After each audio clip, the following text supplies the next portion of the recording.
நாமக்கல் மாவட்டம் மோகனூர் ஒன்றியம் அரசநத்தம் ஊராட்சி செவ்வந்தாம்பாளையத்தில் உள்ள அருள்மிகு செல்லாண்டியம்மன் ஆலய சித்திரை வைகாசி மாத தேர் திருவிழா மிக விமர்சையாக இன்று நடைபெற்றது.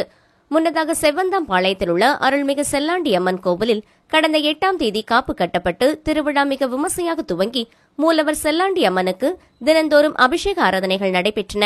விழாவின் முக்கிய நிகழ்வான இன்று உற்சவர் செல்லாண்டி அம்மனுக்கு சிறப்பு அலங்காரம் செய்யப்பட்டு திருத்தேரில் அதிகாலை ரதம் ஏற்றப்பட்டு திருவிதி உலா துவங்கியது. பின் செவ்வந்தாம்பாளையம், அரசநத்தம், மல்லம்பாளையம், பனங்காட்டூர், நடுப்பட்டி, சந்திரகிரி முடிந்தவுடன் சுவாமி எல்லை உடைக்கும் நிகழ்வு நடைபெற்றன. அப்போது செல்லாண்டியம்மன் தேர் திருவிதி உலா நடைபெற்றது. அப்போது பக்தர்களுக்கு அந்தந்த ஊர்களில் தேங்காய் உடைத்து மாவிளக்கு படைத்து சுவாமி திருத்தேரினை சுற்றி செல்லாண்டியம்மனை வணங்கினர். விழாவிற்கான ஏற்பாடுகளை கோவில் நிர்வாகம் மிக சிறப்பாக செய்திருந்தனர்.